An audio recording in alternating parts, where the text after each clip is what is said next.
इस कार्यक्रम के पुण्यार्जक हैं हीरालाल सुधा बिलाला उज्जैन, अखिल भक्ति धिति दर्श दुबई, जयेंद्र रेखा आयुष भाग्यश्री भीलवाड़ा, गरिमा संदीप सेजल परी अलीगढ़ एवं समस्त बिलाला परिवार।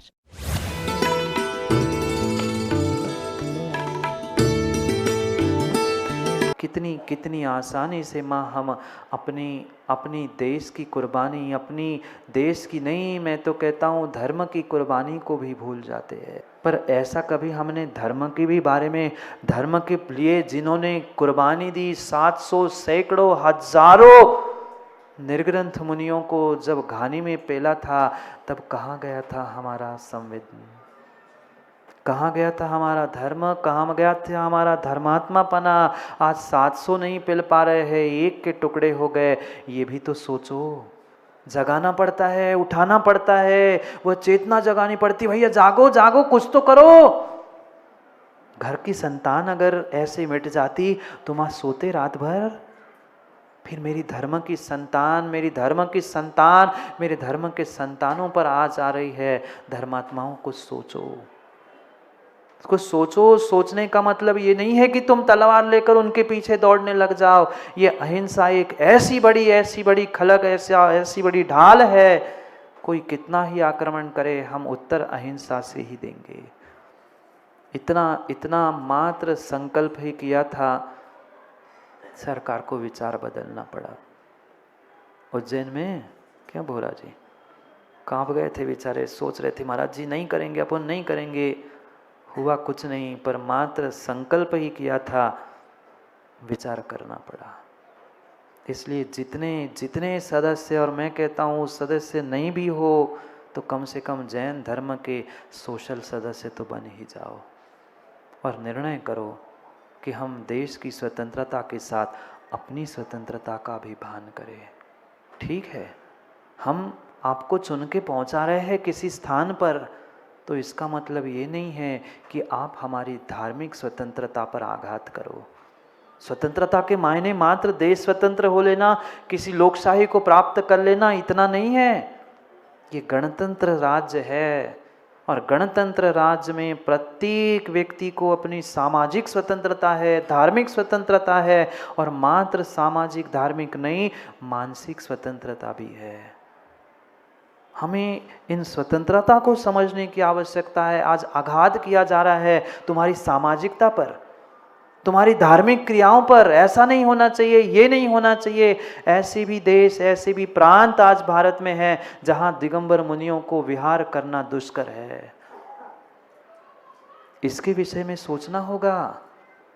हम जहां बहुत सुंदर खलिहान है, जहां पेड़ पौधे फल लगे हैं, वहां अगर बहुत पुरुषार्थ करते हुए उसको ही डेकोरेट कर रहे, उसको ही दिखावा कर रहे हैं, तो हमारा कोई बहुत बड़ा काम नहीं है, बहुत बड़ा काम नहीं है। जितने जीव बैठे सभी ध्यान से, बहुत ध्यान से सुनना, चाहे सोशल ग्रुप के हो या अन्य कोई ग्रुप के हो या बिना ग्रुप के भी हो। ये ध्यान रखना, जहाँ बंजर जमीन है, जहाँ बंजर जमीन है, जिन लोगों को धर्म नहीं पता है, ऐसे स्थानों पर पहुंचकर अगर सोशल ग्रुप काम करता है, उन्हें धर्म, धर्मात्मा, दिगंबर मुनि, देव शास्त्र गुरु क्या होते हैं ये बताने का पुरुषार्थ करता है, तो मैं कहता हूँ तुमने वास्तव में जैन धर्म की वह पताका वहाँ फहराई है जहाँ आवश्यकता है।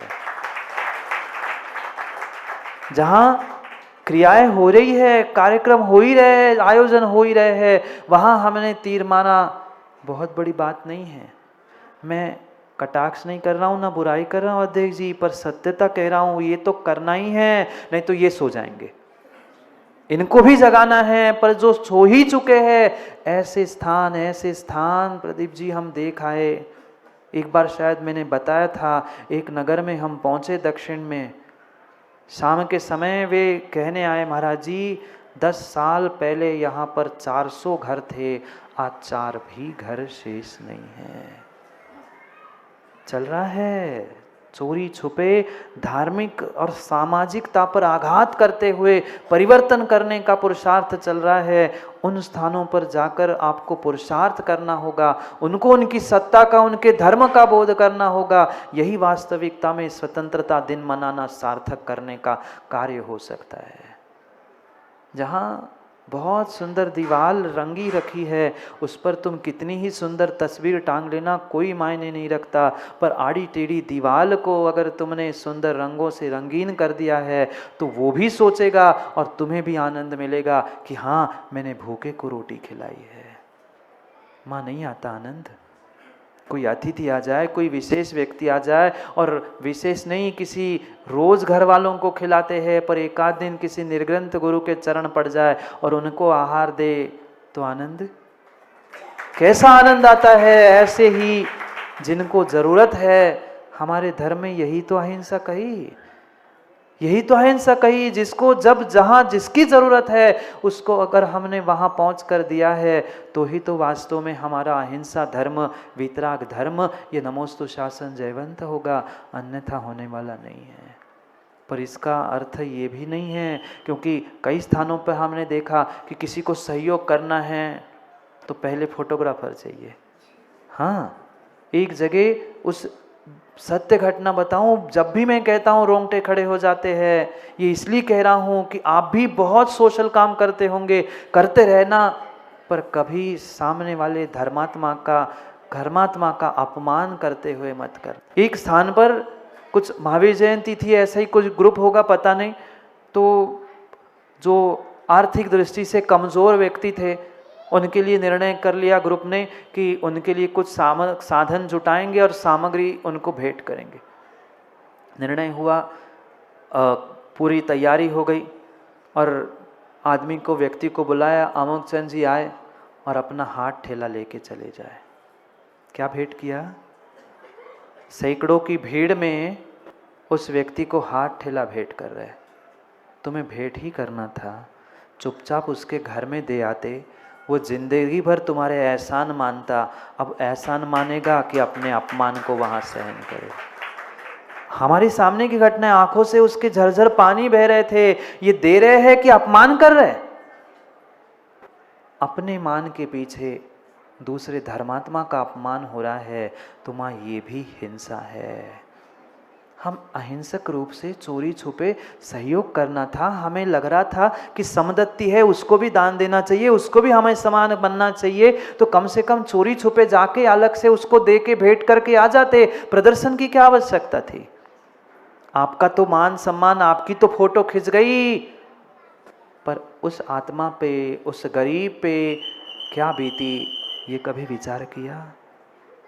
ये भी विचार करो, ये भी विचार करो। वास्तविकता में यही समीकरण है और यही साम्य भाव है। अगर मेरा किसी ने सबके सामने अपमान किया होता तो मेरे पर क्या बीती होती, उस गरीब के बारे में सोच लेना। उसने तो तुम्हारी बात रखने के लिए आ गया, नहीं आता तो वे 40 लोग नहीं आते तो क्या तुम्हारा सम्मान और क्या तुम्हारा कार्यक्रम होता? वे तो तुम्हारी मान रखने के लिए लेने आ गए, दीनहीन गरीब थे, पर उसका भी तो तुम्हें भान रखना था कि उसकी भी कुछ इज्जत थी, उसके भी बेटे थे, उसकी भी बहू थी, पर तुमने उस खुलेआम उसके ठेला पकड़ा कर ये साबित कर दिया मैं कितना धर्मात्मा और वो कितना भिखारी है। ऐसा कार्य नहीं, ऐसा कार्य मत करे जिसे हम दूसरों को बदनाम करने के लिए निमित्त बन रहे हैं।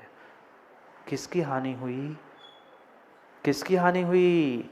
50 लोगों को तुमने सम्मान किया, अपनी फोटो तो खिंच गई ज्ञानी, पर ध्यान रखना जो हजारों लोग आसपास के सुन रहे थे उनको पता चल गया कि इनके समाज में भी गरीब होते हैं, ये धर्म के लोग भी गरीब होते हैं, उनको भेंट देनी पड़ी।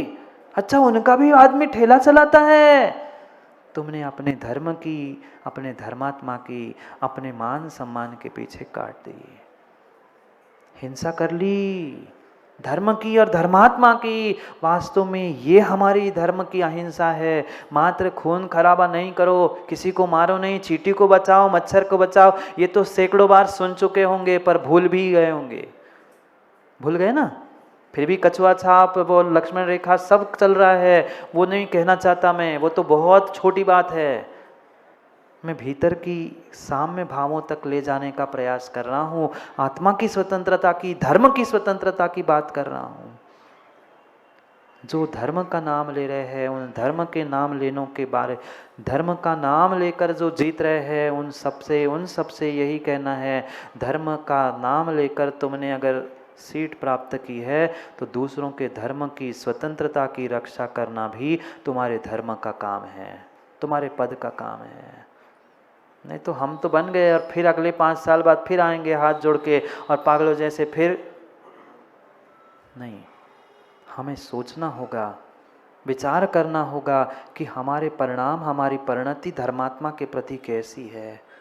एक सम्यक दृष्टि धर्मात्मा कभी दूसरे को, किसी दूसरे धर्मात्मा को, भले ही वो मिथ्या दृष्टि हो, गरीब हो, भिखारी हो, दीनहीन हो, पर कभी उसे पानी में नहीं देखता, उसका अपमान हो ये कभी नहीं सोचता। क्यों? क्योंकि उसके भीतर साम्य भाव है कि मैं अगर धर्मात्मा हूं तो ये भी धर्मात्मा होना चाहिए। मैं अपने आप का मान सम्मान प्रतिष्ठा पद की अगर गरिमा रखना चाहता हूं तो सामने वाले की भी गरिमा का ध्यान रखना ये मेरा कर्तव्य है। क्योंकि तीर्थंकर महावीर स्वामी ने अहिंसा के साथ साथ हमें कर्तव्य और अधिकार दोनों भी सिखाए हैं। पढ़ा क्या आप लोगों ने स्कूल में, कॉलेज में नागरिक शास्त्र पढ़ा क्या? उसमें शायद एक चैप्टर होगा, नहीं तो भूलने की आदत है, अच्छी बातें भूल जाते ना, इसलिए याद दिला रहा हूँ। अधिकार और कर्तव्य, हम कर्तव्यों को तो भूल रहे हैं और अधिकारों के लिए लड़ रहे हैं, चाहे देश हो, राष्ट्र हो, समाज हो, धर्म हो, परिवार हो।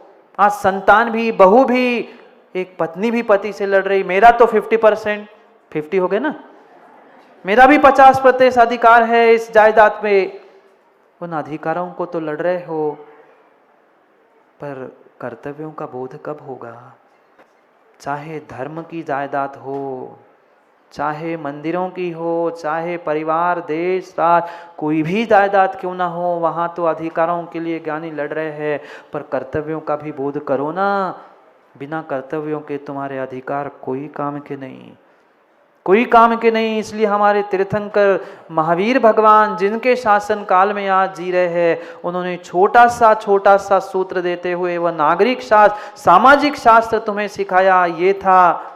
ये था सोशल उनका, ये था उनका सोशल सेगमेंट, ये था उनका सोशल थी टैगलाइन कि जियो और जीने दो, जियो और जीने दो। ये कर्तव्य अधिकार सिखाने वाले उनकी टैगलाइन थी कि सोचो, अगर जीना तुम्हारा अधिकार है तो दूसरों को जीने देना ये तुम्हारा कर्तव्य है। तुम मान सम्मान प्रतिष्ठा के साथ जीना चाहते हो तो ज्ञानी दूसरे की भी मान प्रतिष्ठा कुछ होती है, ये सोच समझकर जीने देना ये तुम्हारा कर्तव्य है।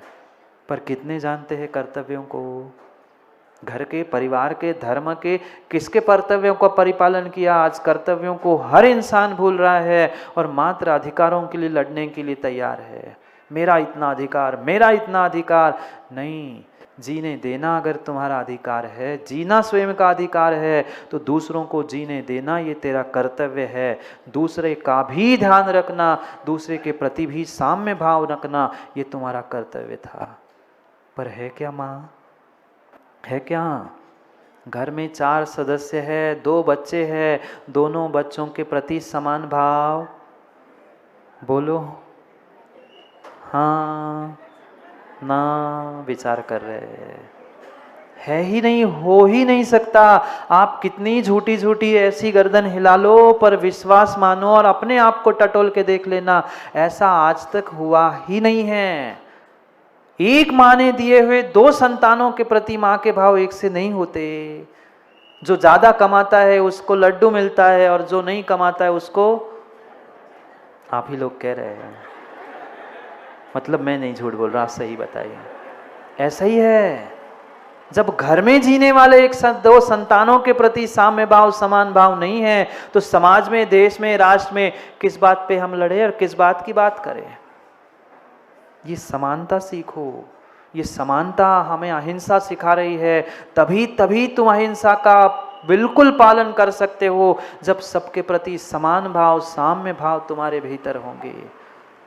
पर क्या करें, क्या करें, हम राग द्वेष विषय कसायों से ऐसे सने हैं कि हमें आज तक कभी किसी के प्रति समान भाव प्रकट करने के भाव ही नहीं हुए। और दूसरों की छोड़ दो, मैं तो कहता हूँ घर के भी सदस्यों की छोड़ दो, अपने ही प्रति सुबह से शाम तक समान भाव रहते हैं।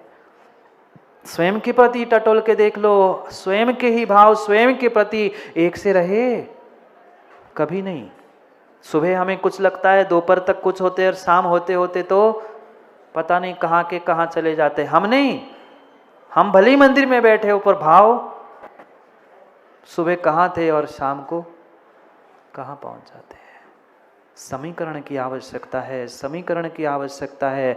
हमारे भारत देश की पहचान जो अहिंसा धर्म है वो हमें समीकरण सिखाता है। चाहे हमारा गणतंत्र हो, हमारी स्वतंत्रता हो, वह परिपूर्ण रूप से हमें समीकरण सिखाती है। जैसा समीकरण पानी में होता है। समीकरण पढ़े होंगे ना गणित में? नहीं पढ़े? पढ़े नहीं आप लोग?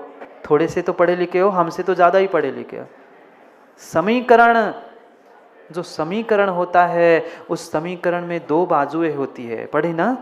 बीच में बराबर चिन्ह होता है, इज इक्वल टू का चिन्ह होता है, ये बराबर ये बराबर ये। जब तक दोनों बैलेंस नहीं होते तब तक समीकरण नहीं होता। समीकरण नहीं होता। समीकरण के लिए समानता चाहिए। जैसे पानी में समीकरण है, जैसे हवा में समीकरण है, जैसे सूर्य के प्रकाश में समीकरण है, ज्ञानी तुम्हारे भीतर भी ऐसा ही समीकरण होगा। तो ही हमारी स्वतंत्रता, तो ही हमारा सोशलपना और तो ही हमारा धार्मिकपना जीवंत और जयवंत हो सकता है, अन्यथा नहीं।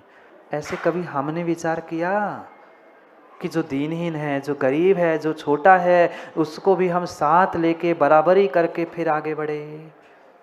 नहीं, हम तो काट के निकल गए। उसका वो जाने महाराज जी, उसका पुण्य पाप, हमें तो यही सिखाया गया। उसका पाप का उदय है। अरे उसका तो पाप का उदय है, उसका तो पाप उदय में आके चला गया, पर तू उसके बारे में क्या क्या सोचकर, क्या क्या कह के तूने तो पाप का आश्रय कर लिया। उसका तो गड्ढा आज नहीं तो कल भर जाएगा, पर तूने आने वाले समय के लिए गड्ढा कर लिया। ये हमारी स्वतंत्रता नहीं सिखाती, ये स्वतंत्रता नहीं सिखाती। स्वतंत्रता भी हमारे गणतंत्र में, भारत में यही सिखाई गई है कि सबको समान रूप से जीने का अधिकार है और उनको जीने देने का कर्तव्य तुम्हारा है। ऐसा समीकरण बनाओ ना जल जैसा। पहले गड्ढे को भरो फिर आगे बढ़ो। पहले अपनी कसाय के गड्ढे के, पापों के गड्ढों को भरो और फिर आगे बढ़ो। पर कभी नहीं बढ़ते, कभी नहीं बढ़ते, कभी नहीं बढ़ते। बहुत अच्छी बात है इस भारत में कम से कम वह आज सूर्य प्रकाश पर और हवा पे बंदी से नहीं, पानी तो मीटर से आने लग गया। हो सकता है आने वाले दिनों में और भी कुछ आ जाए। हवा जितनी सूंघोगे ना उतना तुम्हें पैसा देना पड़ेगा। कम से कम अभी इतना ही अच्छा है कि हवा और वो सूर्य प्रकाश, इनकी तो कम से कम हमें कोई पैसे नहीं देने पड़ रहे। भली पैसे दो पर लेगा कौन? सरकार लेगी। सूर्य और हवा तो उनके पास भी समीकरण है, वो कभी नहीं देखता, वो कभी नहीं देखता। करोड़पति के घर में मैं हवा कर लूं और रोडपति के यहाँ हवा ना करूं। चली हवा तो सबके लिए एक से चली, प्रकाश हुआ तो सबके लिए हुआ। नहीं तो अनिल सीमेंट का बस चलता तो वो कहता नहीं इस फ्लैट में हवा करनी, इस फ्लैट में नहीं करनी। बहुत अच्छी बात है कि किसी के हाथों में ठेकेदारी नहीं है।